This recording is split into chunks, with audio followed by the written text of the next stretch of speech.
নামাজের সর্বপ্রথম ফরজ হলো নিয়ত খালেস করা, শুধু আল্লাহ তাআলার সন্তুষ্টির উদ্দেশ্যে নামাজ আদায় করা। নিয়ত হলো ইন্টেনশন বা অন্তরের সংকল্প, মানে এমন সংকল্প করা যে আমি ফজরের বা জোহরের ফরজ নামাজ আদায় করছি।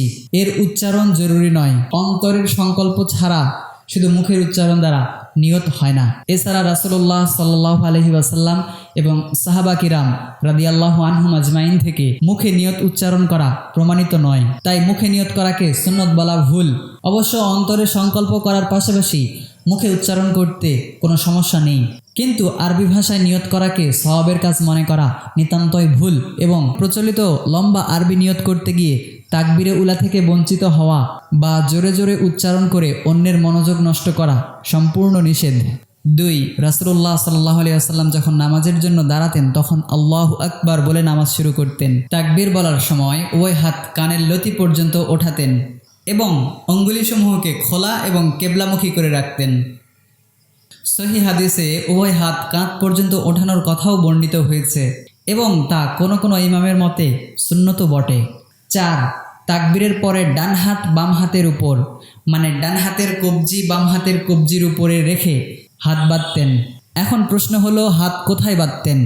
সাহাবী এবং তাবেঈগণের আমল থেকে প্রতীয়মান হয় যে নবীজি সাল্লাল্লাহু আলাইহি ওয়াসাল্লাম কখনো হাত নাভির নিচে বাঁধতেন, আবার কখনো নাভির উপরে, কিন্তু বুকে হাত বাঁধার কথা কোনো সহিহ হাদিসে নেই এবং তা কোনো সাহাবী বা তাবেঈর আমল দ্বারাও প্রমাণিত নয়।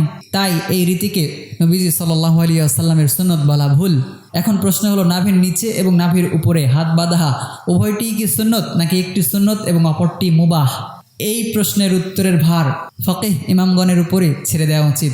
আর ফিকহের অনেক ইমামই নাভির নিচে হাত বাঁধাকে সুন্নত বলেছেন। 6. নামাজে কিয়াম অবস্থায় তিনি সাজদার দিকে দৃষ্টি নিবদ্ধ রাখতেন, নামাজে এদিক সেদিক তাকাতে বারণ করতেন এবং খুশুখুজুর সাথে নামাজ আদায়ের নির্দেশ দিতেন। তার নামাজ সর্বাধিক খুশুখুজু মণ্ডিত হতো সাল্লাল্লাহু আলাইহি ওয়াসাল্লাম। 7. এরপরে অনুচ্চস্বরে সানা বা কোনো দোয়া পড়তেন। সাধারণত ফরজ নামাজে তিনি এই সানাটি পড়তেন, সুবহানাকাল্লাহুম্মা ওয়া বিহামদিকা ওয়া তাবারাকা ইসমুকা ওয়া তাআলা জাদ্দুকা ওয়া লা ইলাহা গায়রুক। ফরজ নামাজের শুরুতে এই সানাটি পড়া খুলাফা রাশিদিন রাদিয়াল্লাহু আনহুমেরও আমল ছিল। 8. সানার পরে আউযুবিল্লাহ এবং বিসমিল্লাহ পড়তেন। 9. আমলে মুতাওয়ারাস দ্বারা প্রমাণিত যে নবীজি সাল্লাল্লাহু আলাইহি ওয়াসাল্লাম আউযুবিল্লাহ আস্তে পড়তেন। 10. সহিহ হাদিসের বর্ণনা দ্বারা প্রমাণিত যে নবীজি সাল্লাল্লাহু আলাইহি ওয়াসাল্লাম বিসমিল্লাহ অনুচ্চস্বরে পড়তেন। তবে কোনো কোনো হাদিস দ্বারা এটাও প্রমাণিত যে নবীজি কখনো কখনো বিসমিল্লাহ উচ্চস্বরেও পাঠ করেছেন, কিন্তু এসব হাদিস সহিহ হওয়ার ব্যাপারে হাদিস বিশারদদের আপত্তি রয়েছে। তবে এতে কোনো সন্দেহ নেই যে বিসমিল্লাহ উচ্চস্বরে পড়া নবীজির সুন্নত নয়। 11. এরপরে সূরা ফাতিহা পড়তেন। 12. সূরা ফাতিহা শেষ করে আমিন বলতেন। 13. আমিন কি উচ্চস্বরে বলতেন নাকি অনুচ্চস্বরে? আজ থেকে রাতের নামাজে যে আমিন অনুচ্চস্বরে বলতেন তা তো উম্মার অবিচ্ছিন্ন কর্মধারা দ্বারাই প্রমাণিত, কিন্তু উচ্চস্বরের কিরাআতের নামাজে তার আমল কেমন ছিল এ ব্যাপারের বর্ণনা বিভিন্ন ধরনের। সহিহ হাদিসে উভয়টিই পাওয়া যায়, তবে বিভিন্ন আলামত ও লক্ষণ থেকে প্রতীয়মান হয় যে অনুচ্চস্বরে আমিন বলাই তার মূল রীতি ছিল, তবে আমিন বলা শিক্ষা দেওয়ার জন্য কখনো কখনো তিনি উচ্চস্বরেও আমিন বলেছেন। 14.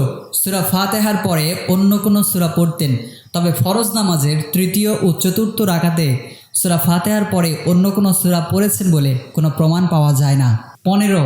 কেরাত তারতিলের সাথে পরিষ্কার করে পড়তেন। 16. কখনো অনেক দীর্ঘ কেরাত পড়তেন, আবার সফর বা অন্য কোনো কারণে সংক্ষিপ্ত কেরাতও পড়তেন। সাধারণত মাঝারি ধরনের কেরাত পড়তেন।